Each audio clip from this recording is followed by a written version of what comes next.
This is the Pop Tournaments podcast. In Pop Tournaments, we take a category of pop culture and let you, the fans, vote on matchups in a single elimination tournament format to determine an ultimate champion. We are here to discuss those results and the upcoming matchups. Thanks to our great community and everybody who votes, let's start the show.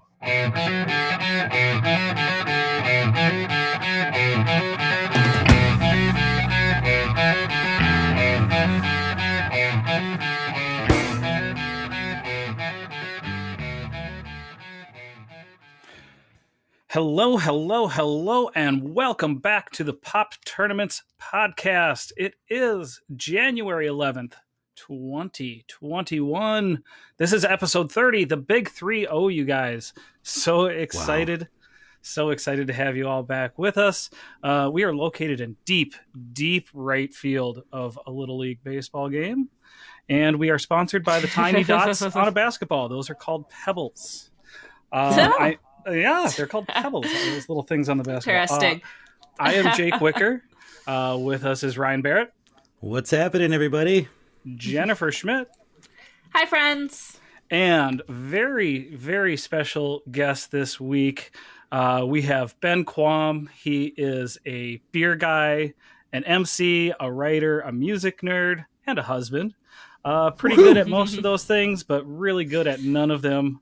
A Renaissance man in the ADHD era. Very special guest, co-host of his own podcast, Libations for Everyone, a show devoted to drinking and talking. So happy to have you here, Ben. How's it going?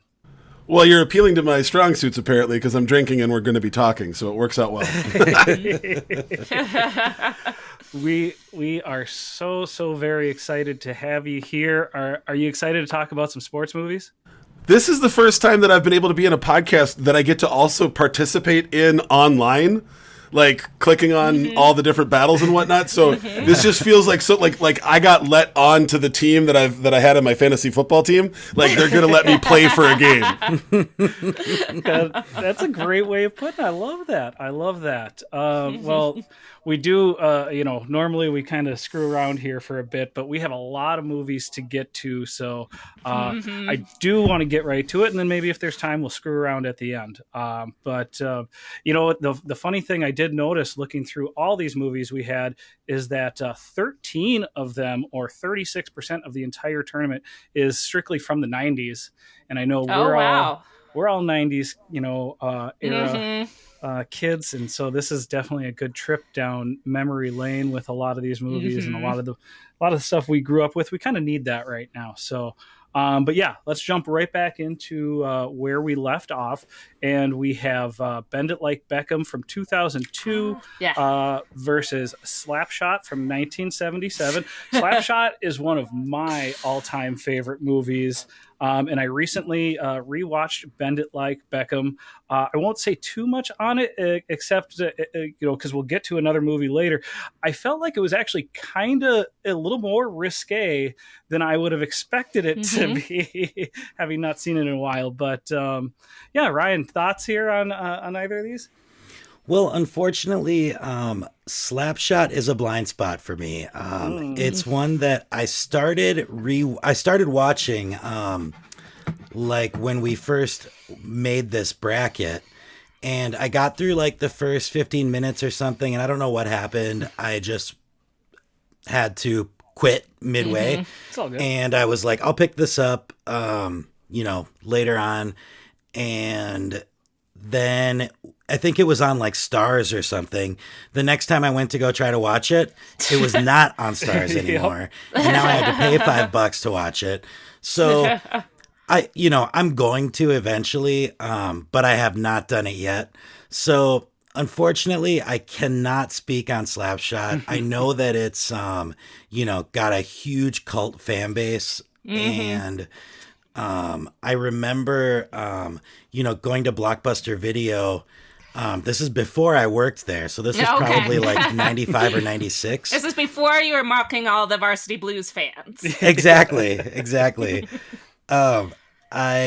I remember seeing there was this guy who I really vibed on his movie tastes, and different employees had their own end cap that would say like Jimmy's recommendations or whatever, and it was like Pulp Fiction, Reservoir Dogs, whatever movies that teenage boys like. And Slapshot was one of the movies that was on there, and I remember being like, "Whoa, I need to watch this movie," even though I've never been a hockey fan, but somehow just never watched it.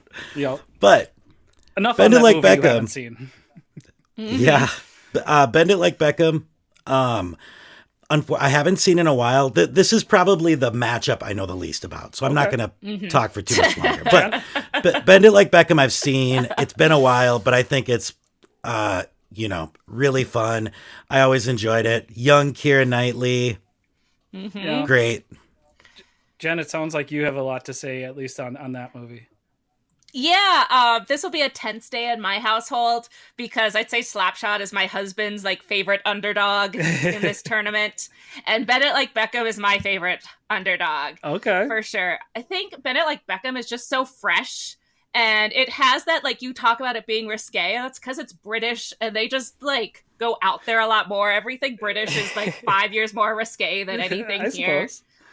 And it has, I don't know, I just love Bend It Like Beckham. I love it, with girls and sports, and it moves really well. I feel like Slapshot, I was like, Ryan, did you only watch 15 minutes of it? You may have watched 45 minutes of it and just nothing happened in it. Okay. Fair. I feel like it's got that 70s pacing that doesn't quite work. It's my least favorite of all of the hockey movies on this list.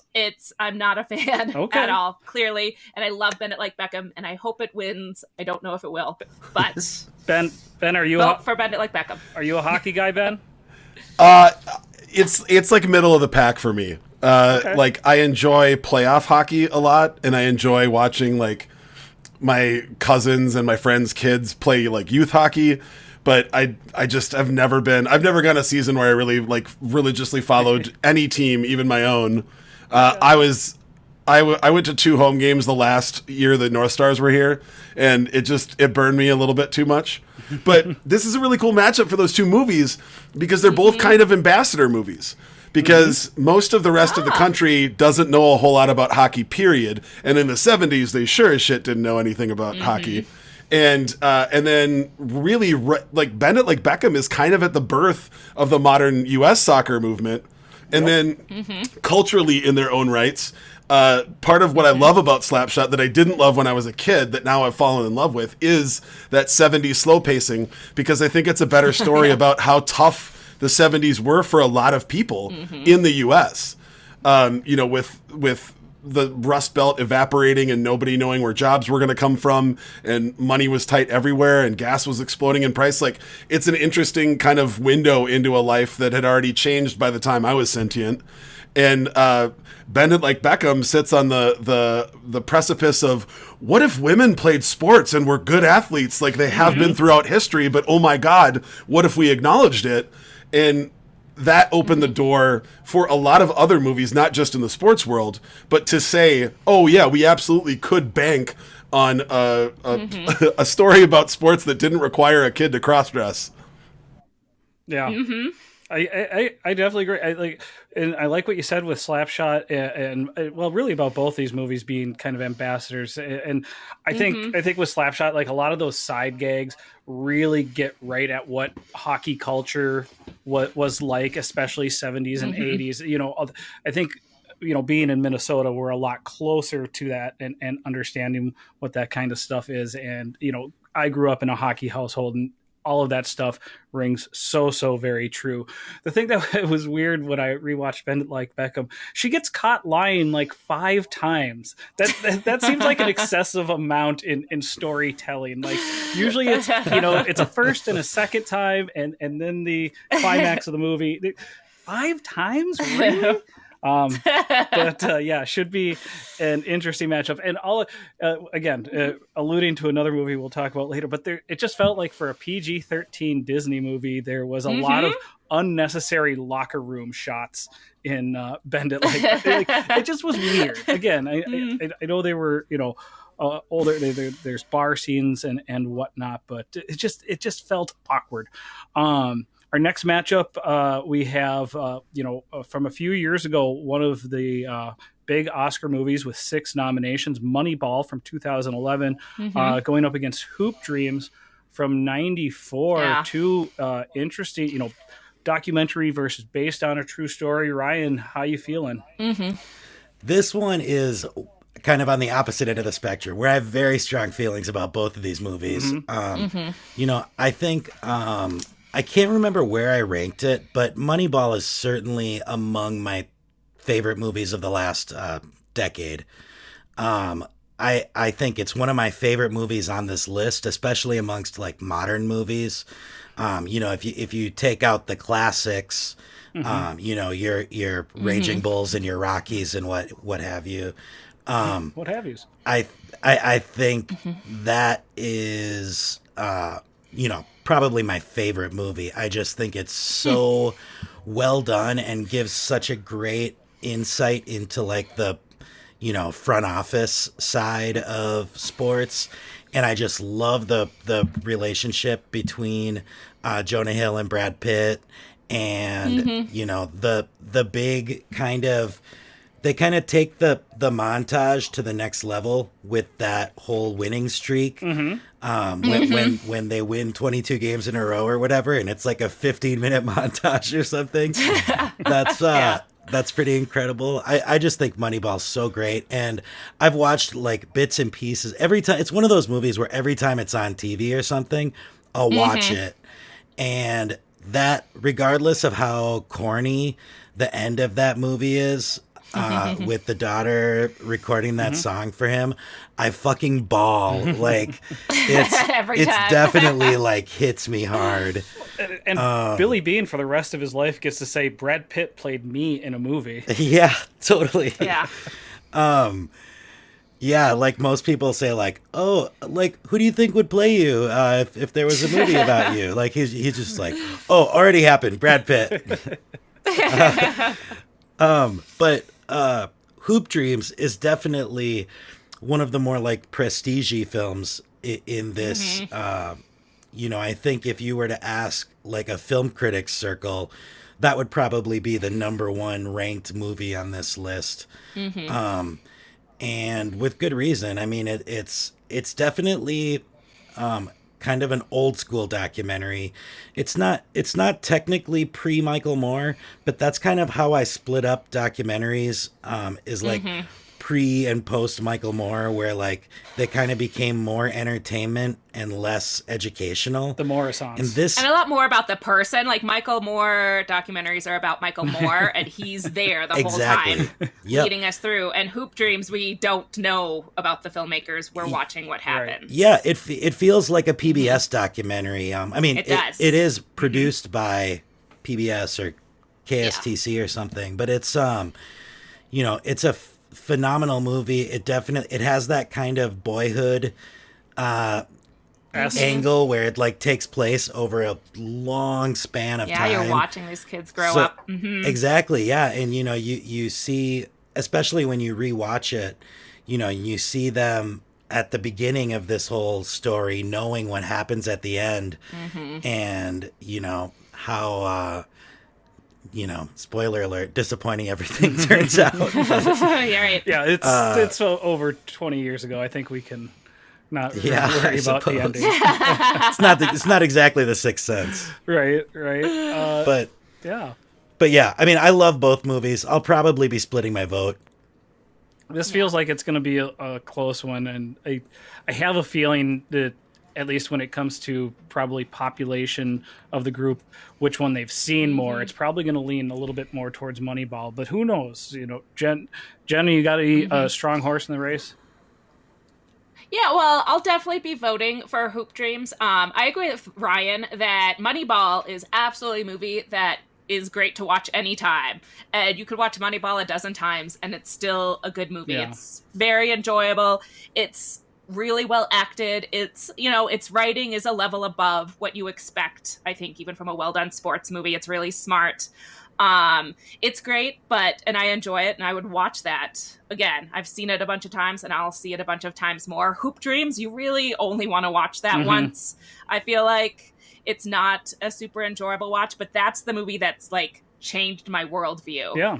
And that's not what most of the movies on this list do. Most of these are fun. And Hoop Dreams, it's like, wow. Especially as a teacher now with like middle schoolers and high schoolers, like it's a really important movie, I think. And I think it does a great job of like really looking at our culture and what we value and what we support. And so, yeah, I'm voting for Hoop Dreams, but I do love Moneyball Ben, too. did they leave you any talking points? Yeah, I mean, you took the words out of my mouth, honestly. I feel the same way. Like, Moneyball is just a really good movie, regardless of if it's about sports or not. I think especially Jonah Hill, that was the first time I remember really being, like, wowed by his acting chops. Because I just did not expect that performance. And I'm super obsessed, not just physically, with Brad Pitt. And the nuances that he comes up with when he's not the focus of the scene are fascinating, and I could watch any of his movies over and over just to watch what he's doing when the camera's not directly on him. But as a kid who was basically in the Hoop Dreams era, that movie, it's still like going back and rewatching. That's the only one that I really went back and wanted to see again. And it's weird because I remember identifying with it, like knowing people that were in those roles, that were touring on AAU teams, that were doing all that, like giving up school in high school just to try and get somewhere with a professional career.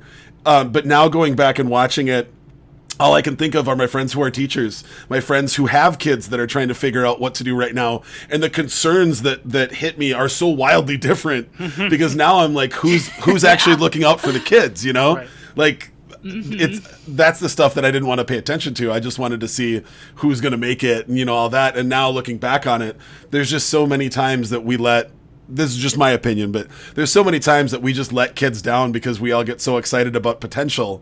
And it's like, these are all like still forming humans. And the machine is so much bigger than any of them. Yeah. The lessons so it's teaching them. And, you know, I think this is one of the things that us as Americans are obsessed with is, you know, reaching this maximum potential and becoming like the world's greatest whatever, or like, you know, celebrity level superstar, where, you know, there aren't a lot of people who want to get a normal job. Everybody wants to be like a star or whatever, you know. So it's easy when you're, and that's not just kids, you know what I mean? That's parents too, are like, I want my kid to make millions of dollars so he can make my dreams come true, you know? Right. We should be focusing on things that, you know, make us feel fulfilled. And it's okay to feel fulfilled by sports. There's plenty of ways to do that besides becoming a professional athlete. You know, there's way many other encouraging directions you can while still encouraging, you know, both aspects. But yeah, like you said, this obsession with being the best. It's can I add a little extra sprinkles to my Hoop Dream vote? Love it. It's also such a great time capsule to right when culture and hip hop and the NBA started coming together. Like I had the starter jacket, like the high tops. It was either that's the pair I had or like that's the pair I wanted that I never got. Like that was right when what is now a global cultural force. That movie, you can watch it starting to come together, and the culture nerd side of me just freaks out every time. It's literally like seeing the on and off switch in the middle position. It's like right where it clicked from one side to the other. Totally. And that, like the theme song that they had somebody do, I don't know who it is, but it has that like kind of New Jack Swing sort of you know, drums, but it kind of sounds like a mix between like New Jack Swing and like Bomb Squad, like Public Enemy production. And it's it with like Heavy D kind of vocals, and it's even the theme song is like so placed squarely in the year that it was made. But yeah, it's very fun. It's a very fun watch from that angle too. Yeah. Well, this is always going to be interesting, you know, as we go through these matchups, bouncing back and forth between serious topics and not so serious topics. And what our next matchup, what I rewatched just over the weekend and feel like upon rewatch, it is an absolute perfect and complete movie. We have Happy Gilmore from 1996 going up against Cool Runnings from 93. It's seriously, Happy Gilmore is a perfect 5-act story. There's a definitive 5 acts to it. They all play out very, very well.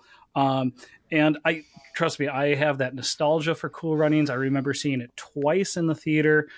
But again, rewatched that one this weekend, and it felt like every single scene was a setback. Like they have so many setbacks throughout that. Every single time they do something else, and it's like, oh no, here's the bad news. Actually, put those. There's a very obvious early product placement scene where they're all toasting Coca-Cola bottles over their newly remodeled sled, and literally as they're toasting, somebody comes in and is like, "Oh, actually, you guys aren't doing this." But yeah, I actually, growing up with Saturday Night Live, and I know how much we all love Saturday Night Live. I no matter how cheesy they are, I love the Sandler movies. Dan, do these strike a chord or Ben? Excuse me, why did I say Dan? I'm looking at the single syllable names, man. It works. Exactly. But 3 years apart, do these movies stick out from your younger years? I don't think it would be possible to overstate the amount of times that I've watched Happy Gilmore. It's such a pure expression of like my boyhood at 13 or 14 years old, where you're starting to think about like adult stuff, but at the same time you just want to take 5 steps and run up and swing and hit it. Like when he the scene when he drives down the neighborhood and he hits the woman or the guy that's standing on the roof, like trying to figure out what's going on. And he goes, "Oh my God, you just hit that guy." He goes, "You shouldn't have been standing there."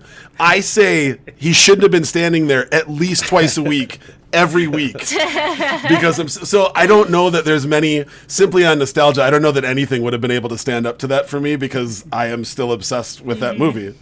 Right on. And tying it back to Brad Pitt, I was listening to an interview with him, and he was talking about how they were asking what he watches when he's like working. And he, without missing a beat, said Adam Sandler comedies, because it always makes him feel like he's at home, and he never has to like worry about the gravitas of anything that he's working on. He just literally, like Billy Madison, Happy Gilmore, Little Nicky, all that. For whatever reason, I think that's fascinating. Like Brad Pitt just sitting on his couch doing the Little Nicky impression. Yeah. I can just picture Brad Pitt like in his trailer doing 12 Years a Slave. What? Like watching Waterboy. Yep. Yeah, that would be interesting. Yeah, it's a tough matchup. Like Cool Runnings though is such a heartfelt movie. John Candy, you've got John Candy in Cool Runnings, and that was the cool thing rewatching it. I just every one of his movies, I always forget just how amazing John Candy is.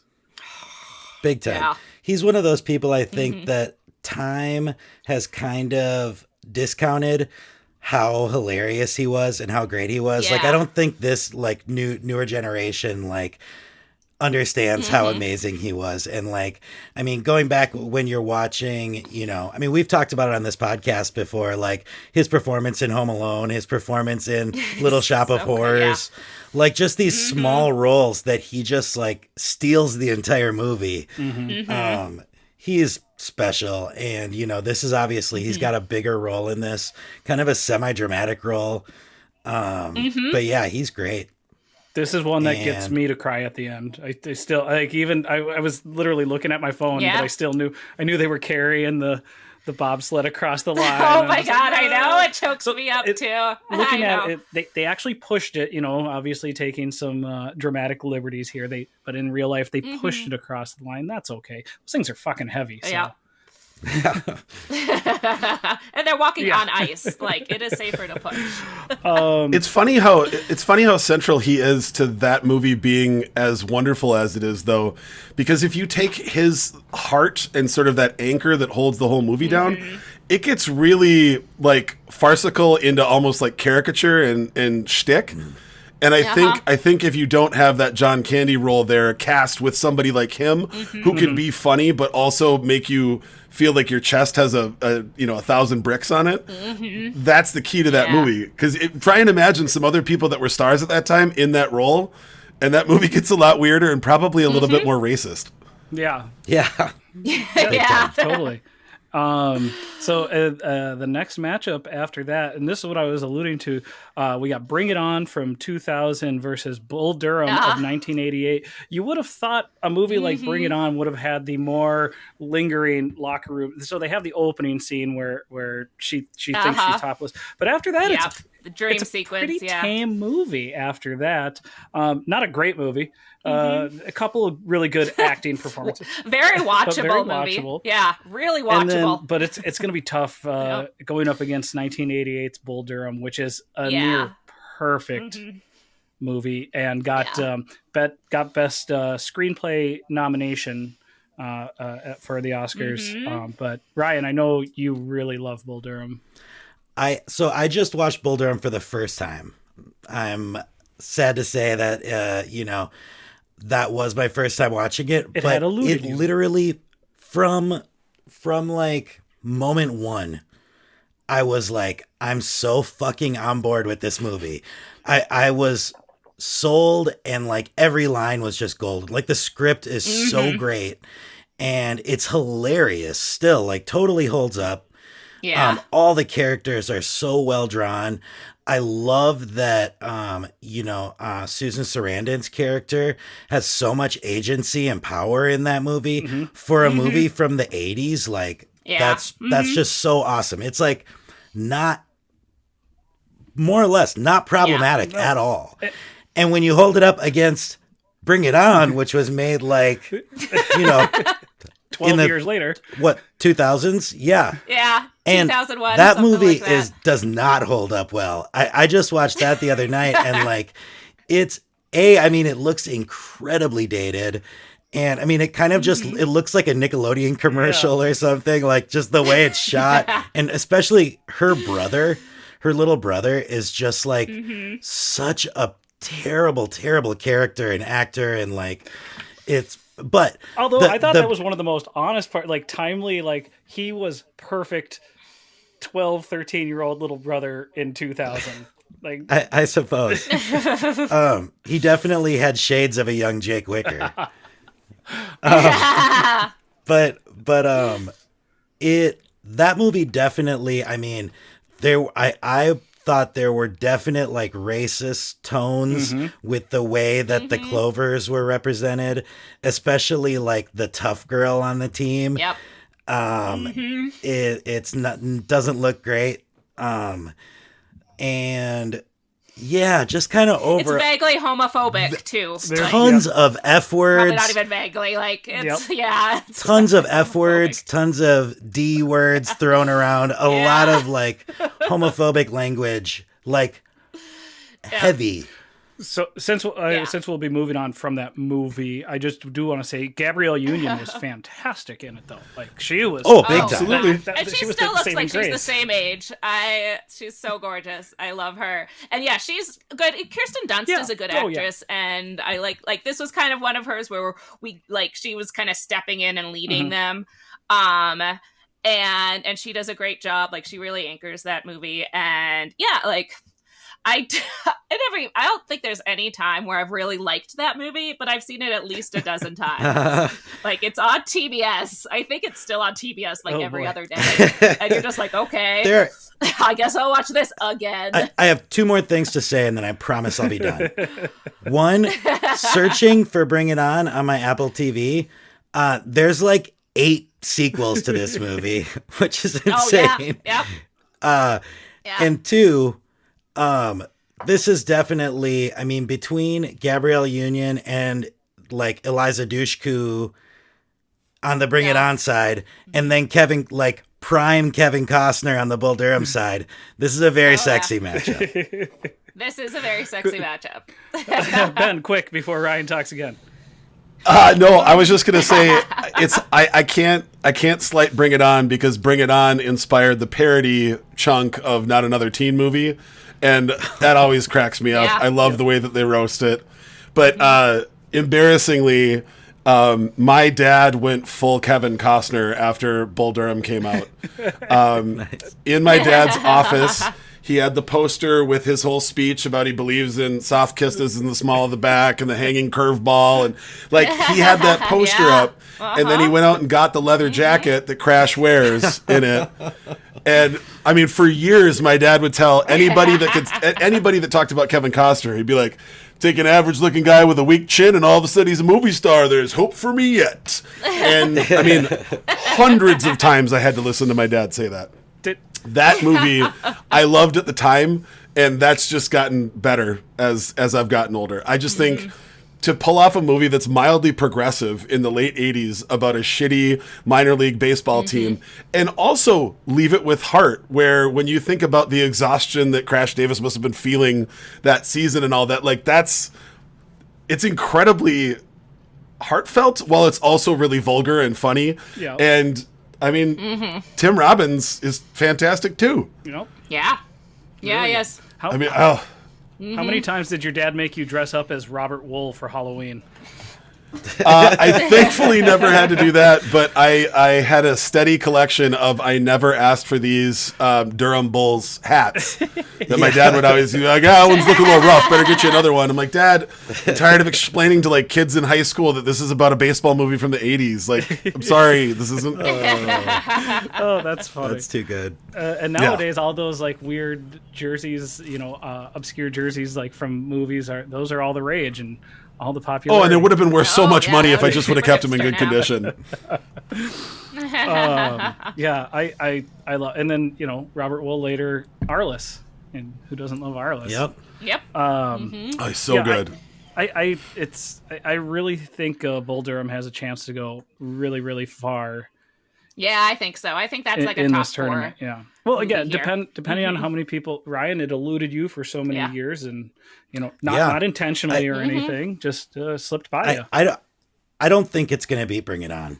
No. And it's not because it's not a better movie. Really? I mean, I think Yeah. it's a far superior movie, but I just think because of the demographics, I think that Bring It On, it's at the very least going to be a really tight matchup.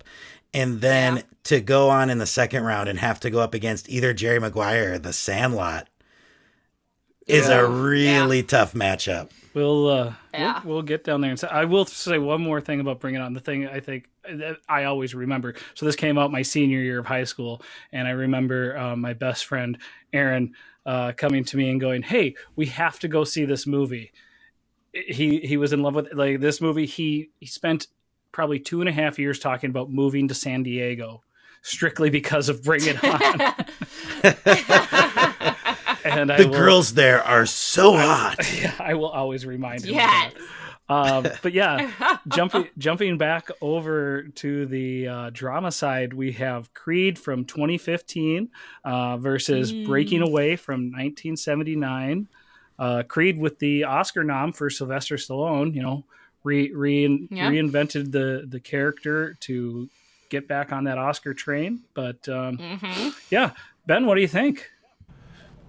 Michael B. Jordan is so electric in that movie. Like, I have obviously seen him plenty of times. I feel like what would have been Fruitvale Station was like the first big one that he had, right? I loved that movie, but Creed was when I was like, oh my God, I'm watching a superstar.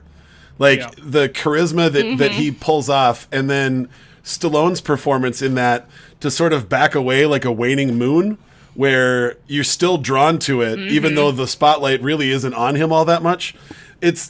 I think it would be hard for kind of any movie to compete like this. Immediately, I thought this will be push as a movie. This would push into the later rounds. Yeah. But again, I don't know how much like crossover commercial appeal that is. Boxing, money-wise, boxing has been dying for decades. And I don't know if it connects with as many people anymore. But the Rocky character, the way that they let it evolve the way a human would, by breaking down and not being as cool as you once were and being down on your luck. Like, I actually thought that was a pretty cool interpretation of that character that had gotten way too big after like Rocky V. I just think it's an awesome movie. And while I don't know, I guess I'll let you guys speak on that. Yeah, Jen, I know you enjoy the Creed and Rocky movies. What do you feel about this? I do, yeah. I love Creed. For me, Michael B. Jordan, like, we finally started calling him by his name, but we always called him Vince from Friday Night Lights, because he was one of my favorites. Yep. I mean, who can have a favorite on Friday Night Lights? But one of my favorites, and he was so fantastic in that. And he was, my husband reminds me, I haven't seen all of The Wire yet, but he was on The Wire too. And he's just, he was a little kid. Like, he was a little kid of that. And then he's like a high schooler in Friday Night Lights. And it's so exciting to see him in movies. And because he's just always amazing. And then you add in Tessa Thompson, one of my other favorites, also from one of my favorite TV shows. She used to be on Veronica Mars. And it just works so well. I like it better than the first Rocky movie. Obviously, I like it better than the rest of the Rocky movies. But it's my favorite in the series. I gotcha. And I think it'll move on pretty easily. I don't think Breaking Away is that big of a movie for most people. Maybe I'll be surprised. I saw it a long time ago. I remember my parents being like, "Oh yeah, this is a good movie." They're all on bikes, and they all ended up becoming a lot more famous. And I think, it's unfortunate. Yeah. So I'll let Ryan, speak more on this, but I think it's going to be. We've seen things. Really good things in tournaments, we've had in the past, unfortunately just suffer from not being as known. Not that they're not as good, but just not being as known. So, but Ryan, I know you got a lot to say on both these movies. Yeah, I mean, first of all, just to echo what everybody's been saying about Michael B. Jordan, he is like so amazing. And there's a moment in time where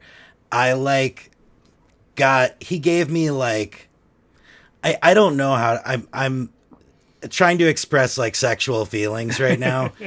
But like shivers where I was just like, oh my God. And it was in Black Panther when he like pulls off his like, cape or robe or whatever. And you just see him fucking jacked for the first time. And you're just like, oh my God, like, that is not right. And I'm not into like jacked dudes, but he is like, he's just so fucking great in everything. But this was kind of like the halfway point to what he became in Black Panther, as far as like, just getting like physically, swole. But Creed is incredible. I have such a special place in my heart for Rocky, so it's hard for me to compare the two and say like I like Creed better than Rocky or vice versa, because I absolutely love Creed. I love I love right. I love Ryan Coogler, the director, who also directed Black Panther. But and Fruitvale Station. But to move over quick to Breaking Away, that is one of my dad's favorite movies. Like maybe my dad's favorite movie. I feel like it's definitely a lot of dad's favorite movies. It's I remember him like hounding me to watch it as a kid, and me always being like, I don't want to watch it, it's boring. And then finally watching it and being like, oh, that was pretty good. And it's grown in my estimation over time. And, I think as I see and hear more and more people who I like respect their taste, cite Breaking Away as being like a life-changing movie for them, it made me realize that it deserves to be in this tournament, regardless. So, I think Creed will move on here, but I think that Breaking Away is going to pull some votes from the older crowd. Yeah. No, it's I think it's got an easy chance to, get through first and possibly second round. Like I said, there's just so many great movies in this tournament. I don't really know how to call this thing really after the first round. It's going to be so weird, and Yeah. and especially getting towards the finals. So I don't know if we'll have to see Creed and Rocky go up against each other. I mean, it could be both of them make it. Could be neither of them make it. It's going to be interesting.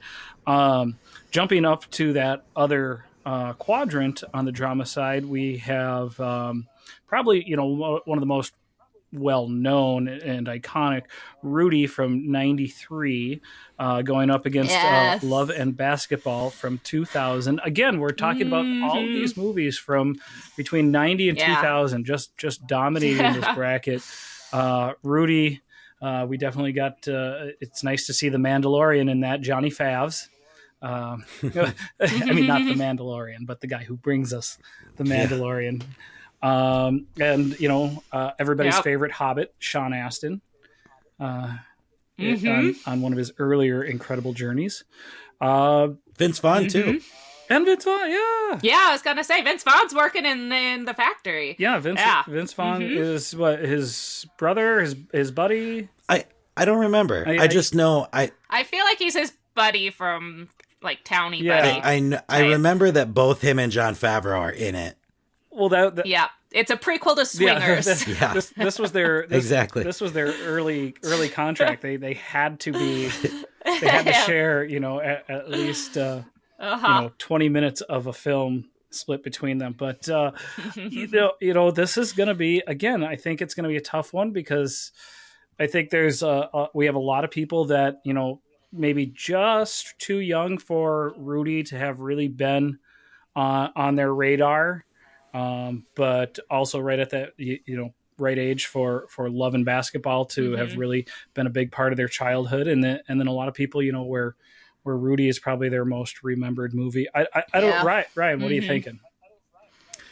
Well, Rudy was never a movie that really got me like it got a lot of other people. Really? Yeah. And I mean, as a giant football fan growing up, I don't know why, but Rudy was just never like one of my favorite movies or favorite sports movies. Notre Dame. I mean, I get it. It may have been that I was not a fan of Notre Dame. Yeah.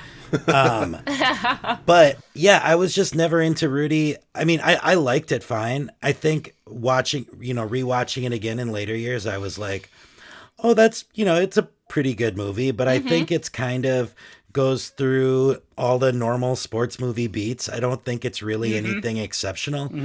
Love and Basketball, on the other hand, is absolutely exceptional. It's so good. I think it's I just watched it for the first time. And it holds up so well. I was actually just texting with Ben about it last night. It's got a dynamite soundtrack. Like every song that comes on is like a banger. Like you have to sing along. And it's the acting's great, and it's the way it's put together in 4 quarters is really cool, and it's just a great it's a great love story. Yeah, that's what I was gonna say. We don't get a lot of these days. That's something that was very like 50s, 60s, 70s. It's not something in the modern times that we get, like true love stories. That's not a rom-com, right. That this is just like a romance drama, and basketball is kind of the thing that ties it all together. But it is a great sports movie as well as just being a great love story. But this is an easy one for me. I'm going Love and Basketball. Jen, I know it sounds like you're a little more on the Rudy side, but what are you thinking here? No, yeah. Well, I think Rudy's gonna win it, because I think Rudy, I think about a third of the people, when they heard best sports movie, Rudy is the first movie that they thought of. So, especially for our generation, like I remember seeing that in the movie theater. I remember seeing it like a million times in school too. At least my teachers, it felt like they were like, yeah, we'll put on this movie because the kids will love it. And I mean, we do. It's a good movie. And it's exactly the sports movie formula done really well. But I mean, Love and Basketball, just such a wonderful, like, quiet, like, movie that, like, I feel like, you know, Rudy has a lot of heart, but they're also always telling you that. They're like, oh, yes, this movie is about heart, and it's so inspirational, and now the music's going to swell, and now we're all going to carry him away, you know? Like, it's a movie that makes you feel things because it's trying really hard to, and it's pounding that over your head. Where Love and Basketball is just so much more subtle and, like, genuine and nuanced, and it's one of my favorites on the list. But I feel like it's like all the old people about breaking away. Like, I don't think many people have seen Love and Basketball, but everyone who has seen it loves it. Just one real quick note on Rudy. This was like a delayed reaction thing, talking about my hate for Notre Dame. Could you imagine how much better Rudy would be if he went to University of Miami? And he like got caught up in like a coke scandal. Yeah, they're laundering money through the strip club. Like, it's all good. Oh boy. Yeah, it's hard to not. Love and Basketball, actually, the more you think about it, like, is kind of a surprising movie given when it came out. That even made it through. Like, that, nothing about that seems like a layup, for lack of a better term, for like a studio. And every time I watch it, I'm floored that actually was made when it was. Got made, I'm a music nerd. You'll never not get my vote, because that whole soundtrack is just bangers. And that was at the tail end of that glory run where you had Juice, which involved basketball but wasn't about basketball. Above the Rim, Love and Basketball, He Got Game, which all were also like iconic, mostly hip hop soundtracks too. Yeah, there you go. And then Rudy, it's like you sit down and you can almost buckle in and know what you're going to get. And don't get me wrong, like, I'm there for that, but that's like, it's as original as like, oh, are they going to play Welcome to the Jungle right before kickoff? No way. Like, it's that entire movie is created to elicit a certain reaction from you. You know, it's got the plucky kid making his way through. The greatest amount of people. Yeah, you have the rigid religious structure and the angry father that hates his son for really no reason. You have the charming plus-sized best friend that's there to do Chris Farley shit until he grows up and teaches him something. You got Charles S. Dutton, the helpful black, the African American magic man. Yeah, who gets to say 6 foot or 5 foot nothing, 100 nothing, and not a speck of athletic talent, which I have written in a Christmas card to a short friend of mine every year for 15 years. So like I said, there are moments in that movie that I'm 100% there for, because I know it's like anything that's formulaic, a Michael Bay movie or Fast and the Furious, like, I'm getting the dopamine hit for the things that I want it for. But if I'm talking about what movie is a better movie, it has to be Love and Basketball for me. Right on. Well, and oh, nope, I'm sorry. I was going to transition into something, but we do have one more basketball movie on the list, so I will wait. But what's funny is, so Rudy is our second of 3 movies from 1993. Love and Basketball is our third of 3 movies from 2000. Again, we've talked about how certain years, like, it's just like, all right, everybody, let's crank out a sports movie. And they're doing a sports movie. We got to do a sports movie. Try to make some money off of it. Jumping back over, and again, lots of crossover too. So jumping back over to the comedy side, we have 1989's Major League, which, again, talk about crossover. We got Wesley Snipes. He's already in this tournament. We got Charlie Sheen. We've already seen him. Renee Russo. We've already seen her. Big powerhouse from Major League. I love Major League. Going up against Omar Epps in Major League too. Omar Epps, technically, exactly. Too, which we, right there. We just talked about. From Love and Basketball. And God, what's his name? The Allstate guy. Oh yeah, Dennis Haysbert. Dennis Haysbert is in Love and Basketball and Major League. Yeah. And he was His in Major beautiful League. baritone voice just echoing through everything. Oh, I love it. And well, they often you don't see new Allstate commercials, or he's doing a lot of voiceovers now because they often have to reshoot because of certain angles, because of his let's say physical prowess. He does. He's not family friendly in khakis, so good for him.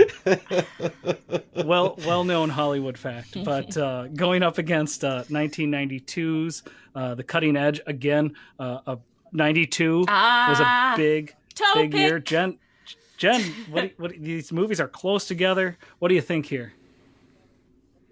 Oh, well, I mean, The Cutting Edge is the first movie I thought of when we said we were doing a sports tournament. I love The Cutting Edge so much. That was like the slumber party movie that we would always watch.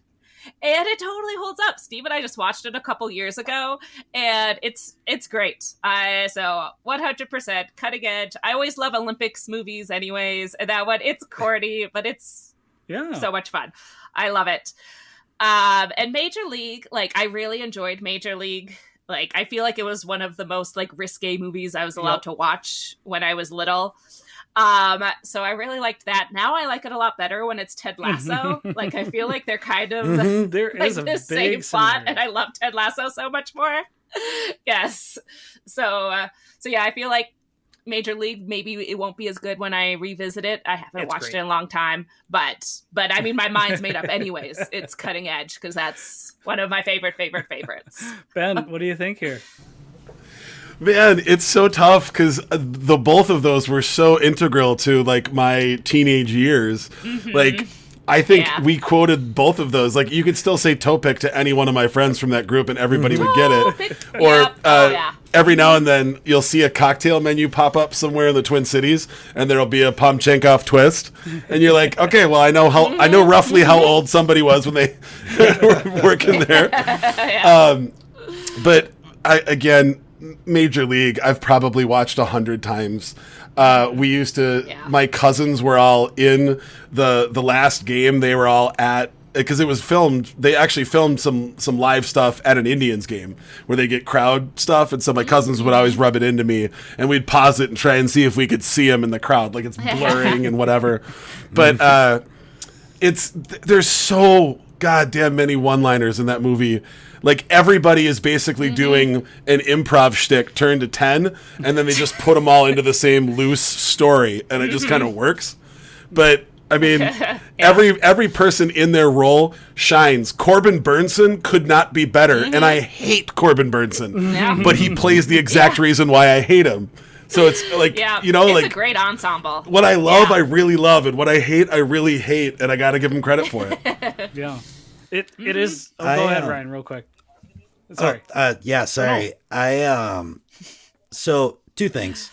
One, Cutting Edge. Also seen it like dozens of times. When I worked at Sam Goody in the video department in 1997 at the Mall of America, we had like six movies that we would rotate through, and one of them was in like the TVs in the store. Playing? It was like Yep. Goonies, Cutting Edge. I don't remember what else, but Cutting Edge was one of them, and we watched it like at least once a week, you know? And so it's just one of those movies that was like always on, and it's just so entertaining. While You Were Sleeping was weirdly another one that I watched a shitload with good one, too. Odd everyday choice, but okay. big time. But the Major League, it was like, I think one of, if not the first R-rated movie that my parents let me watch, like with their consent, not sneaking over to a friend's house and watching Nightmare on Elm Street when I was 6 or whatever. And I remember we were in a hotel room and we watched it on like SpectraVision. And so it was like such a huge deal, and it was such like a special event. And I just remember loving it so much. The one thing that I always think of when I think of Major League, like the first thing that comes to mind is Bob Uecker and his just a bit outside. Very, very iconic. Yeah. Yeah. Yes. And he's literally playing himself, who was an active baseball announcer at the time. Like, that's just wild to me. They didn't change it. They didn't give him a bad mustache or anything. He literally just played up all the things he normally does. Easy roll. I will also add. Sorry, I have so many things, but I'm going to run through them fast. So the airport scene was actually filmed here in Minneapolis at Cutting Edge or Major League. The Major League airport scene was actually filmed at MSP, and one of my buddies. He's not an air traffic controller, but he directs where the planes go before takeoff. He was actually working that day while the film crew was there, and helped out and said, well, no, if you're going for this shot, here's how you want the plane to pull in, because this is where we position them and everything. So cool little story there. Nice. And we do have another crossover from Major League. Chelsea Ross, one of the starting pitchers for the Cleveland baseball team, is one of the angry parents from Hoosiers, which we will talk about in a little bit. Oh. Wow! I absolutely love the coach, James Gammo, so good, playing Lou Brown. Yeah. And we also get great character actor. Do you guys do any of you guys like Scrubs? Do we have some Scrubs fans? A little bit. Yeah. Scrubs.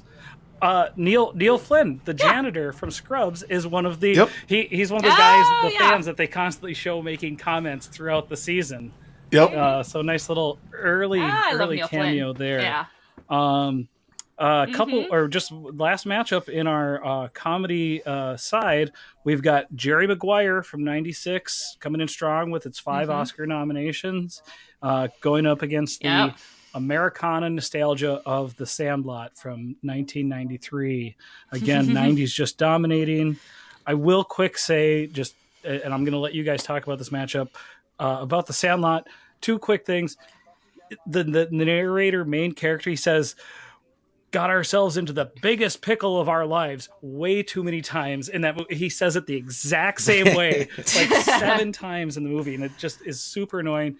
And why did they have to do so many underneath shots while the dog was jumping, and not cut it off? So you could get all the drool. No. Yeah. As the dog is jumping, they're ball shots too too. Many dog balls in this movie. Unnecessary. But I'll let you guys talk here. Ryan, why don't you start us off? Well, The Sandlot, like The Cutting Edge, was one that I saw an insane amount of times. Yeah. It was kind of like my summer of love. It was like Woodstock for me. I was 12 years old maybe. And Riverview Theater, which is in the neighborhood I reside in now, also in the neighborhood I resided in then. My friends and I would, during the summer, they had 50-cent matinees. So we would, for the price of getting a ice cream from the ice cream man, you could go see a movie, and they would play the same movie during the afternoon over and over again for weeks. And I remember that same summer, it was The Sandlot and the sequel to 3 Men and a Baby, 3 Men and a Little Lady. I feel like both of those movies, just every day we'd be like, what do you guys want to do today? Oh, you want to go see that movie again? Okay. And I think it was more just an excuse to go drink pop and eat candy and, But so I saw The Sandlot a shitload of times. It's funny. I remember this moment working at Ola Arepa, where I saw somebody walk in and they're wearing this shirt that says "You're killing me, Smalls" on it, and I was like, "Oh my god, that's brilliant! That's so hilarious!" And I feel like the next day I saw the same shirt, and all of a sudden it was that's the meme, and Everybody it was broken, and now that's that meme just became broken, so it kind of taints The Sandlot in my eyes to some degree. Jerry Maguire, I think, is a pretty perfect rom-com, rom-drom-com. Really well done. And I think Jonathan Lipnicki with his bees and dogs smelling fear and stuff, like Yeah. just such a classic kid performance. Renee Zellweger, great like introduction Yeah. to her. And Tom Cruise on point as usual. It was a great introduction to Tom Cruise. And Yeah. Cuba Gooding Jr. also, like our introduction to Cuba Gooding Jr. Yeah. Cube, I take umbrage with that. Yeah, I was holding off. What was your introduction to Cuba Gooding Jr.? How about Introduction to Cuba was like Boys in the Hood. How about to Okay. suburban Yeah, it is parents? But this is the one he got nominated. Yes. Yeah. Sure. Yes. This was his Oscar nom. It was, Yeah. yes. This was like his huge breakout where all of a sudden he was like Yeah. in Disney movies and stuff after this. Yeah. Snow Sled dogs. Yeah. I think, sled dogs. Wonderful. Yeah, I think it's So many follow-up, dogs. right? Yeah, interesting. Ben, what do you think? I'm gonna go hot take on this, and I feel really bad because I'm not doing this to be contrarian, but I don't really love either one of these movies. Yeah. The Sandlot came out a little bit too late for it to really make like the connections to being a kid, but because it was a bunch of kids, I also couldn't like it when it came out because it wasn't cool to like things, that were 3 or 4 years younger than you. So it was that weird distance that I didn't have enough of it. My wife thinks that's the greatest sports movie ever made, period, and knows it by heart. And I like watching it. I'm not mad when I watch it, but it just doesn't get me.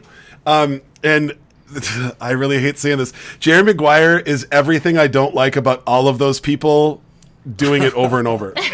Like it's Tom Cruise, Tom Cruising. It's Renee Zellweger squinting extra hard and fumbling things. It's Cuba being who I guess Cuba just is all the time, doing backflips and screaming at least 3 decibels louder than everyone around him. And even Jonathan Lipnicki, I know that the super super talkative, really smart, precocious child is adorable to a lot of people. But like after a couple of the one-liners, I'm like, okay, we can be done with this guy. Yeah. and it's about football too. It checks all of the boxes that I should just love both of these movies. And I just don't have any sort of a connection to either one of them. Yeah, John, do you think that maybe it's been so long that now Jerry Maguire's kind of a cliche of what it was? Yeah, I think it started a lot of those things, but now it's been done so many times. We look back and we're like, I'm so tired of this. So when I was in high school, Jerry Maguire was my favorite movie. I'm pretty sure it's the first rated R movie that I saw in the theater because my parents wanted to see it and they couldn't find a babysitter. So they took us along with them. And I remember especially at the beginning, you've got naked Kelly Preston there. And I'm like, I shouldn't be watching this. Yeah. But like being fucked up against a wall. How many people at what age did your parents stop trying to put their hand in front of your eyes? What? I think I got it, and how old was I? Yeah, Anyways. But I did I loved that movie, and that was absolutely the example of a movie that I thought was really enjoyable, but was also very grown up and mature and Oscar nominated. So as a little film nerd, that was kind of what I thought was great. So I haven't watched it in a long time, so I feel like it's not going to be as good revisited. But it does have Regina King too. Yep. And she is super awesome.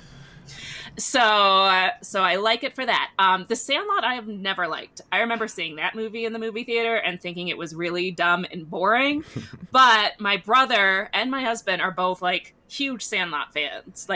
Anytime, around my dad, you talk about Caddyshack, he immediately starts quoting lines and acting it out, and you're like, I didn't ask for this. My brother and husband are the same way with Sandlot. So, and I bought my brother one of those You're Killing Me Smalls t-shirts from a thrift store in Chicago, and he wears it. So, and my husband was sad because he wanted it too, but it wasn't his size. So, yeah, I am very happy to vote against The Sandlot. But I won't keep voting necessarily for Jerry Maguire, but I did love it at the time. This has nothing to do with the sports side of it, but like really, I remember even thinking about it right now, I kind of get irritated. Jerry Maguire was the first movie that popped the bubble of rom-coms for me. Because, like, you know, when you're a kid growing up, you're trying to figure out what being in love actually means and all that. And all you have are, like, movies and music to kind of teach you because your parents aren't gonna, and that's weird. And I remember thinking, like, during his whole speech, he just acknowledges all the shitty things that he's done, and he says, I like you, but he doesn't have to change how he acts. Yeah. And she's like, oh yeah, because you've acknowledged your faults and we never have to talk about it again, I guess, now I love you. And I was so mad about that. You don't have to do that. You had me at hello. Yeah. Like, all of that other stuff wasn't necessary. Yeah. Like, as someone who's been married for a decade, like, no, that shit is necessary. Yeah. Yes. Don't tell him to stop saying that. Yes. Here's the deal. Yeah, Thank you for saying those words. Had a happy marriage. Yeah, like, exactly. If they got married, it would not work. Yeah. They were not going to last. No, they'd be in couples therapy or marriage therapy like within 6 months of getting married and probably like dissolved. Yeah. Oh yeah. Oh, but Bonnie Hunt was there too. Bonnie Hunt is so great. Like, I love Bonnie Hunt. Comedy crush. That is her sister. Ah, yes. She had a We moment. could edit out Tom Cruise. Just like edit him out. The others are fine, and make it Bonnie Hunt the main character. Then I'm in. It's just we'll make like a sequel of Jerry Maguire. It's just Bonnie Hunt and Regina King. Regina King, yes, what they're doing. Last thing I'll mention with The Sandlot, it is our second appearance for James Earl Jones, coming in with the cameo at the end. Oh, right. Which I do, you know, it's just quickly at the end, but I do love his part in that movie, and it's always struck me. Absolutely, it always struck me as weird. This movie is supposed to take place in the middle of the 60s, and they're all obsessed with Babe Ruth, but they never acknowledge that Mickey Mantle has been like right in the middle of, at the time, the greatest baseball career ever. Yeah. Just doesn't make any sense. But two more matchups over on our drama side.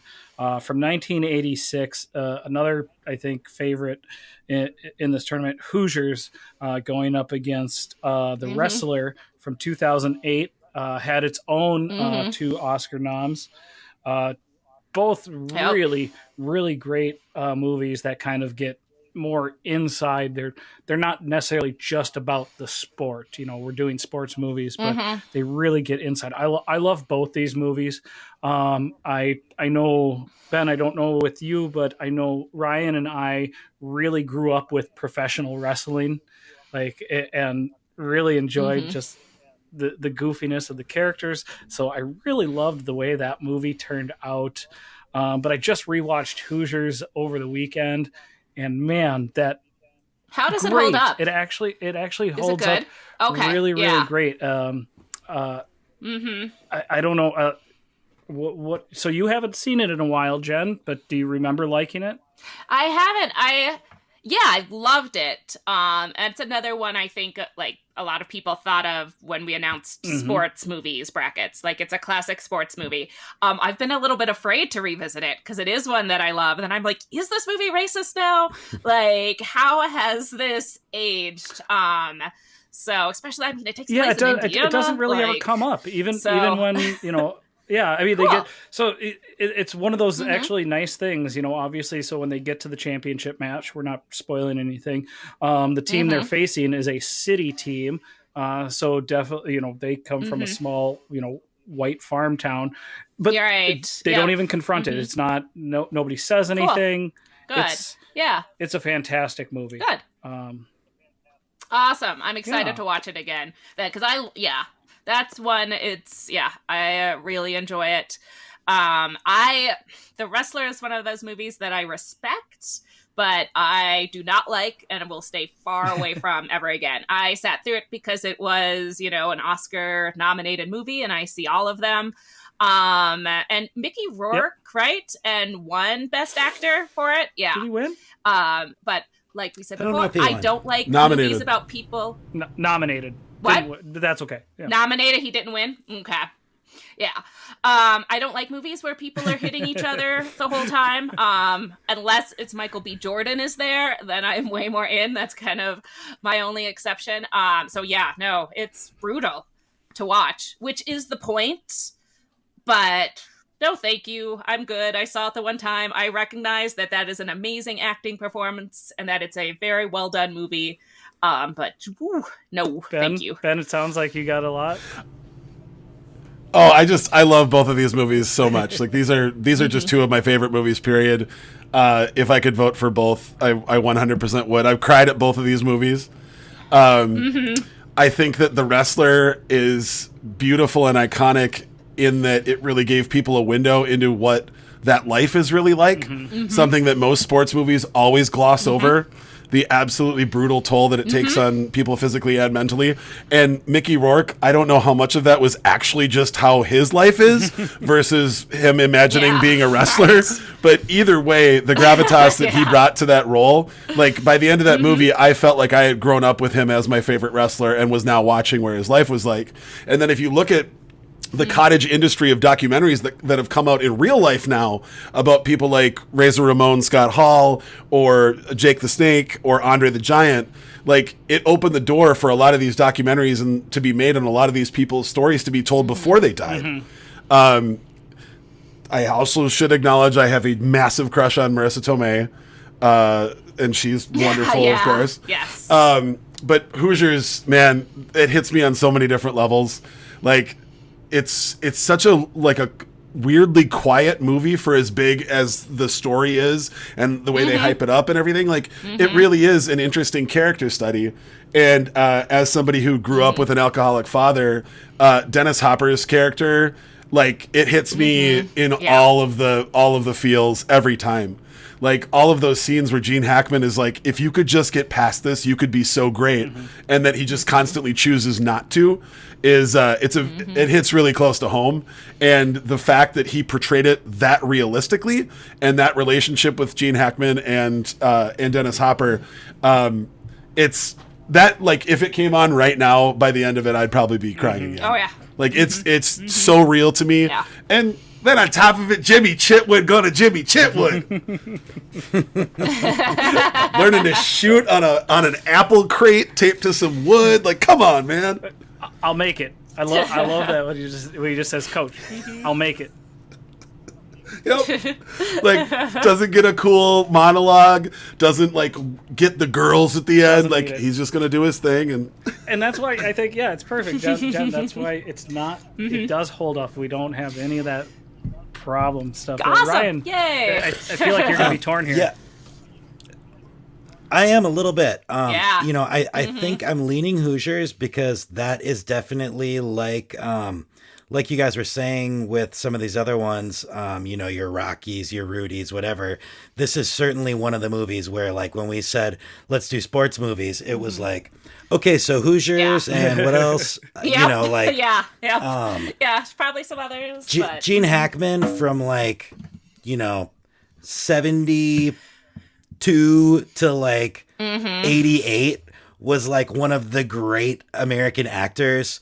And this is like right in his prime. He is so great in this movie. But everybody is great in this movie. It's and it's a great basketball movie. Like it really doesn't, you know, like I was talking to my wife Rebecca about this last night.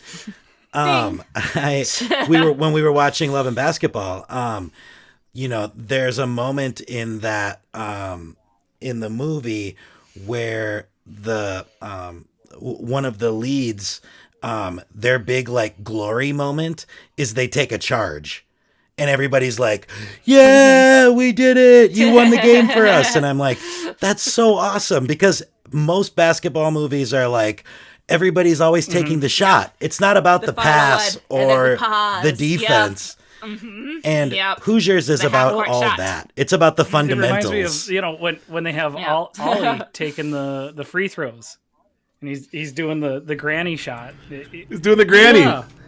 It just I love everything about just the message that movie sends, and Gene Hackman. Can I throw one more thing out there? Yeah. Do you ever talk about like film scores and that kind of stuff? Yeah. I always surprise people, I guess, by saying this, but the Hoosiers score is low key incredible. Like if you just have that on the song when it's kind of building up and when he makes the shot and all that, like I get chills just when that comes on. It's so good and it's so dramatic, and I feel like it always gets overlooked. But it's a little cheesy and dated for the time. Like they were definitely like synthesizers exist, but the melody of it's weirdly inspiring. I'll have Cool. to revisit listen, that yeah. with that in mind. Right, we got to get that for our intro music. The wrestler, I will say though, I also love that movie. I'm a big fan of Darren Aronofsky. All right. Ben, you took the words right out of my mouth as far as the Marissa Tomei crush. This was kind of the beginning of the Tomei-assance. Yes. Yeah. Yes. Yep. And Yeah. I mean, it was heartbreaking. I will give the listeners and you, Ben, a little peek behind the curtains. An early squabble we had in this organizing this tournament was the movie Black Swan. Was probably the first one that I threw out as I want Black Swan to be in this tournament, and I got shot down pretty hard, saying that is not a sports movie. But We're gonna have to just do a dancing movie bracket. There's plenty of, Yes. there's plenty of movies that involve dancing. There's more than enough to make that happen. But it did get heated. Like cheerleading, yes, no, dancing, where's the difference? Competition, oh, yeah. Is it because cheerleading is also a secondary sport, like adjacent? So you have the sport of cheerleading, but cheerleading is always done in connection with another sport going on. Is that why that one got okay? Just trying to figure out what. Well, and again, I think if Bring It On had been a movie about the specific cheerleading team and not an actual cheerleading competition, that probably would have knocked it out, you know. But since it's about an actual competition, you know, we gotta get weird with the rules sometimes. It's tough, yeah. Otherwise, it's just loosey goosey. I remember we were talking early on. Like I remember, Jake, when me and you were first talking about doing pop tournaments, we started talking about doing a tournament of best coaches, and I remember getting really weird right away, and I remember Yoda came up. That's right. 15 years ago when we first started planning pop tournaments. A million years. Anyway, we got one more match. Okay. Yes. So we got it, and here's where I'm going to let you guys, because I'm actually, and again, I love that you brought that up, Ben, that you were meh on one of the matchups. This is actually a matchup I'm kind of meh on. We have Raging Bull from 1980 versus The Natural from 1984. I respect both these movies. I've tried really hard to get into them. Remember in high school having to read The Natural, but neither of these movies really do anything for me. Ryan, what do you think? I love Raging Bull. I think it's an amazing film. It's epic. And, I think it's kind of the precursor to The Wrestler as far as like showing the dark side of like the toll it takes on somebody just getting the shit beat out of you all the time. And Rocky's career path. Yeah. Oh, like yeah. They sort of give him that full thing. That, you know what, I think that's actually what I was kind of thinking of was, we were talking about Rocky's deterioration going into Creed. And that's totally, same kind of thing that Raging Bull is about. And, I just think it's obviously, this is not a hot take or anything, but it's one of the classic Scorsese films, and I just love the rich black and white cinematography. It's a beautiful film. It's not enjoyable to watch. Like I would much rather watch Taxi Driver if I'm gonna sit down and watch a classic Scorsese film. This one's definitely like, it's a harder watch. But it's a great film. One thing that a lot of people always bring up the fact that Raging Bull got robbed for Best Picture because it got beat by Ordinary People. Ordinary People is one of my favorite movies of all time, and I'm a huge defender of that choice. So I like that movie. Random side note. The Natural, I think, is like Rudy. Yeah. You know what I mean? It's just like a super... It's formulaic. It plays all the notes, but it's pretty perfect as far as like, you know, hitting Iconic those final notes. scene. Big time. Yeah.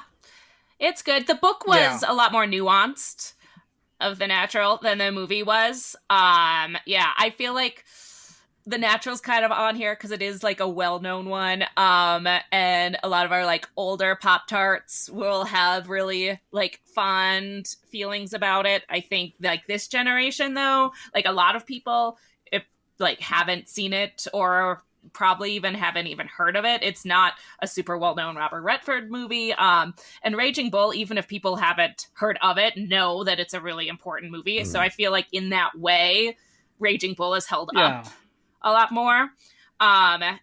And so I'm kind of with you, Jake. I don't really like either of them. I like what you said. Kids these days, they just don't understand making a piece of sports equipment out of a tree that's been hit by lightning. Yeah. That's the problem with society. Yeah, I mean, you get so many. it.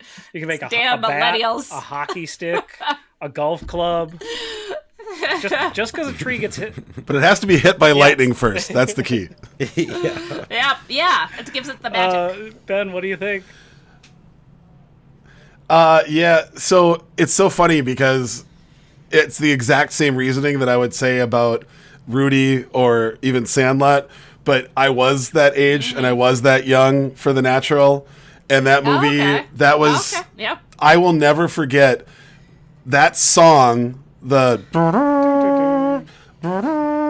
and the you know the ball flying out and then it hits the light and the sparks are coming down, he's running in slow-mo. That was the most magical thing I'd ever seen in my life. Like, I remember being completely wrapped and unable to move because I thought I had watched the greatest baseball player of all time. Like, it was just perfect for like that time and place. Raging Bull, like the movie nerd inside of me, that's by far a better movie on almost every angle. It's a better acting performance. The story makes more sense. I still don't understand, no matter how many times I watch The Natural, why she thinks shooting him somehow makes it... the whole impetus for like why he needs to be out of baseball for a while still makes absolutely no sense to me. But it's like having a favorite album from when you were a kid. Like, it doesn't matter if it's a shitty ghost-written album. That movie was made for me at that age, at that time. Also very similar to you, Ryan. I lived biking distance away from the Boulevard Theater on Lyndale and like 56th. And they had 99-cent matinees all day. And there was a summer that my friends and I, that ran like every other day. And we'd bike up there and we probably, at least once a week, we watched it the whole summer. And then we'd immediately go back and play baseball at Armitage Field. Yep. And everybody talking about how this was their bat and they were going to hit. And like we hit like mild pop flies to like shallow center. But like, but we felt like we could. Yeah. So it's a pure nostalgia vote. I would 10 times out of 10 say that Raging Bull's a better movie, but The Natural is going to get my vote. Because it does what sports are supposed to do for us. Make us feel like we're a part of something that we have nothing to do with. And as a collective group, we can all root for something that really we have no effect on. Yeah. That's how I feel about that movie. Great way of putting it. That was great. I love the way you described that last scene. What was so weird to me, and one of my favorite real moments in sports, and it sounds like you're a baseball guy, was Kirk Gibson's home run in 1988, which feels almost like an exact shot for shot, like from The Natural. You know, there is. It's on YouTube. If you go looking for it, somebody set Kirk Gibson's home run to The Natural music. And just saying that, I got all the hairs on my arms standing up right now because I referenced a YouTube movie that I didn't make about a scene in a movie that's paired with something from 1988. But it totally gets me. Like, it's you know what I want to see paired with The Natural music is Randy Johnson's pitch where he hits that bird and it explodes. Oh, I remember If we could have gotten like an HD close-up of the feathers hitting the field, that would be absolutely perfect. Just raining. It is though, you know. I didn't really think about that until you mentioned it, Ben. Though, but that shot where it hits the light and all the sparks come down, that's like in every sports movie montage. Like It is, an yeah. Oscars tribute to It's usually like sports. the end. Every Like time. that's how they end. Yeah. Yep. Yeah. Yeah, it's it's just like seeing like the SNL Christmas special. You know which sketches you're Yep. getting. Yep. But I'm also 100% there for it. Like, I'm signed up for it. I know I'm going to get them. I know you're going to spoon feed me the same stuff I could find, but I want it. That's what we're Yeah. about here. We're about that here at Pop Tournaments. Yep. Yep. So we're again, Ben. We're so happy to have you with us. Is there one Yeah. or two movies that you really wish we would have had on here that you want to touch? Actually, you know what? Before we get to that, I know you have a story about seeing White Men Can't Jump. Did I hear that rumor right? Yes. We talked about it on a previous episode. Let's hear your White Men Can't Jump story. So I actually have gotten to tell this story on the radio a couple times because people like it. It's sort of I told it at a couple bigger group things and it just sort of kept going. But Well, nobody listens to the radio anymore. They only listen to this podcast. Exactly. Well, no, it's just funny that this story kind of keeps going, and it just makes me so happy.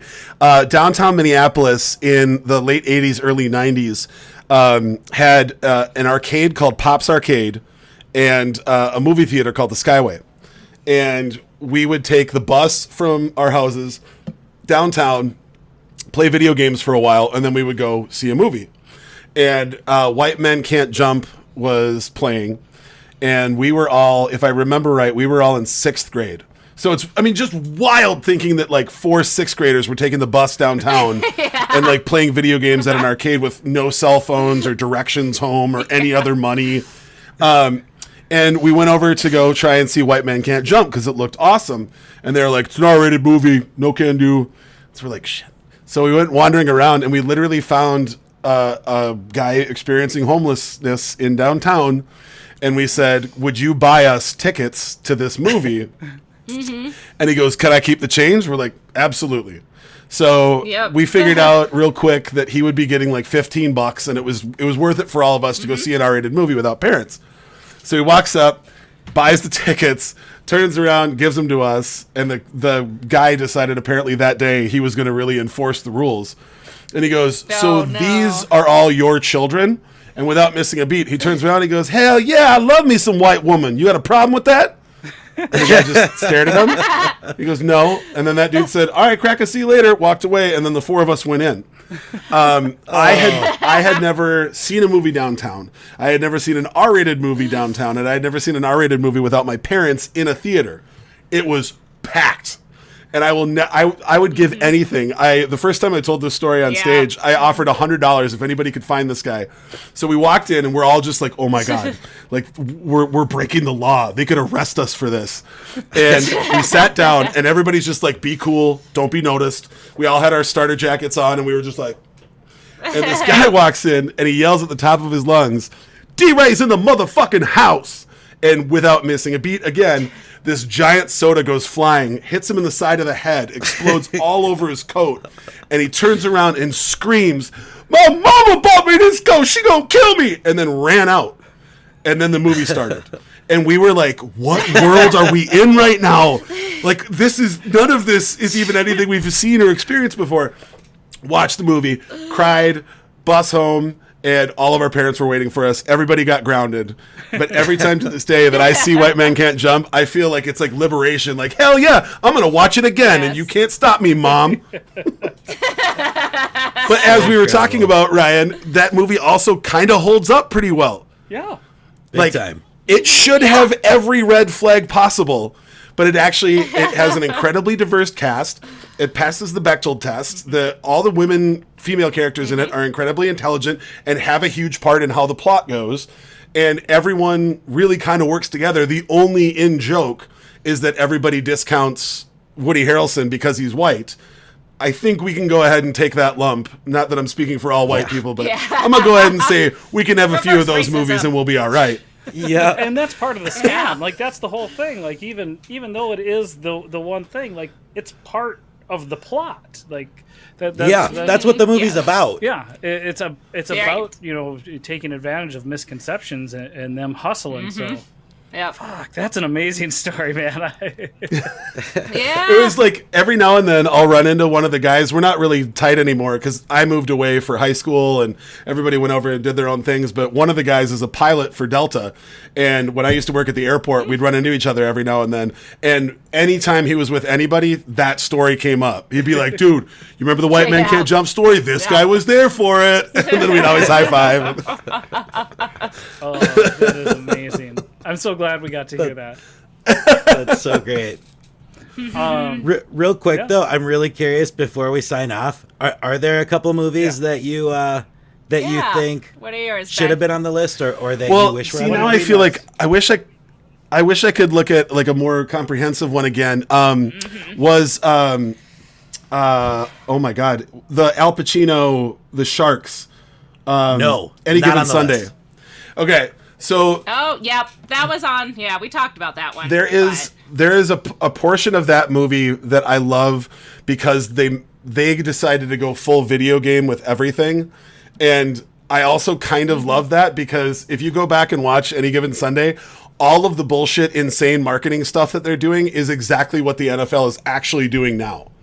Like, it's kind of wild because at the time they were saying, like, wouldn't it be crazy if things were like this? But we absolutely just grew into how that movie is. So while it is incredibly over the top and absolutely insane in the football scenes, like, none of that makes sense. You get prime Jamie Foxx breaking out and showing a little bit of his acting chops of where he would end up. Because at the time, he was still just the guy from In Living Color. You got Pacino going full Pacino, even given his grand monologue that he has to do in like every movie. Yeah. It's just like, it's not a great movie, but I think that you can see a little bit of a paradigm shift after that movie comes out. A lot of copycat movies came after that. Yeah. Yes. Yeah. And then in that same vein, it's again, Varsity Blues is so bad. It's amazing. And did that one make this It's list? pretty. Yeah. Uh huh. It's No. so I always go. It's not on the list. So, Oh, okay. But we so talked Varsity about Blues, it. Varsity talked Blues, about. and the movie Tombstone are always in my list of movies that if I don't know what else to watch, I'll watch those because they're both Okay, so yeah. gloriously overacted, and they both speed past plot holes, like literally telling you, the viewer, we understand you're probably thinking about this, but we literally don't care. We're gonna do this instead, and then they do it, and that kind of earnest adhesion to insanity is absolutely wonderful to watch sometimes. So those would have been the two. Again, not thinking that they would win. But those two will always have a place in my heart. From now on, every time you send Ryan a text, he's gonna be like, "Oh, it's this Tombstone motherfucker texting me again." My wife had never seen that, and I got to watch my wife watching Tombstone for the first time. Oh boy! And she kept we had to keep pausing it because she was in these maniacal fits of laughter. But then she'd be like, no, but keep playing it, and then we'd watch another 10 minutes, and then we'd do it again. Tombstone, that is my mom's watch anytime movie. She's had it on. My dad was just watching it 2 days ago. My dad was just playing Tombstone. She had it on VHS like 10 years after DVDs came out, and then I think she finally replaced it on DVD. But she'll just be like, today's a cleaning day, so I guess I'm gonna watch Tombstone again. That is a huge undertaking. I feel like I'm probably wrong, but I feel like Tombstone was a 2-taper. It wasn't. Oh. It might have been Wyatt Earp. I don't was. think- You Okay, might be Wyatt Earp mixing is it up probably with what I'm Wyatt thinking Earp. of. I know, Titanic. Yeah, Wyatt Earp was They that were was the 3.5 same time hours and the long. Same So story. crazy to think that we used to Yeah. switch tapes. Yeah. Oh, this movie's so great. I gotta switch tapes. Yep. There was something really grand about that, though, to be all of a sudden the screen going black and you're like, oh shit. Oh, time for the second VHS. Well, man, we are having some fun. Ben, where can people find Libations for Everyone? We're on all of the different podcast networks. If you just search Libations for Everybody or Libations for Anyone on any of the socials, you'll find it. Stitcher, Apple, iHeart, Amazon, all that stuff, or Spotify. Google. So we're around. Yeah, literally. Our guests come on every 10 minutes. Everybody takes a shot, and then we switch the topic that we're talking about. Right on. Anything? Any other? Go ahead. Just real quick, just to expand on that. If anybody has not, it's a really, really great podcast. And Thanks. the guests they get are like really outstanding. You know, there's some top names in like local cuisine and entertainment, and it's a really, really fun listen. So I highly recommend. And Ben, one other question. Social media stuff. Yeah, what else? I mean, that's promotions. Anything else you want to shout out? Where can people find you? Yeah, I sell beer for a brewery called Surly Brewing. For those of you that aren't in the area, where it's like everyone knows that. Yeah, Yeah. outside of the Minneapolis area. Just wanted to throw that out. True. But yeah, so you can find everything that we have coming out new. You can find me at BQ is a Surly Fella on Instagram. And then if you like lots of music, pets, and lefty politics, you can find me on Instagram or Twitter at _Quamunist. QUAMMUNIST. I love that handle. It's a really, really good handle. Well, cool. As we wrap up here, I just want to give a big shout out to our whole Pop Tournaments community. You guys are awesome. We love everything you do. We've been having some really good discussions about these movies throughout the tournament. Jen, Ryan, any last words? No. I just wanted to say thank you guys for having me on. Like, for something that I've enjoyed Absolutely. interacting Anytime, with Ben. on Facebook for so long, to actually be able to sit and talk to you directly about all these movies is so much fun, and I can't believe that this much time went by. Like, I was like, oh, what do we do now? There has to be another hour. And you know what? We might have to have you back because it sounds like absolutely. it's going to be a very contentious final here, and there's going to be a lot to say. So Love it. Well, I really appreciate you coming on, Jen, Ryan. you. I really appreciate you guys putting up with me for another week. We love everybody out there. So for the Pop Tournaments podcast, thank you so much. Please keep on voting and keep on popping. Pop, pop. Bye. Bye, friends.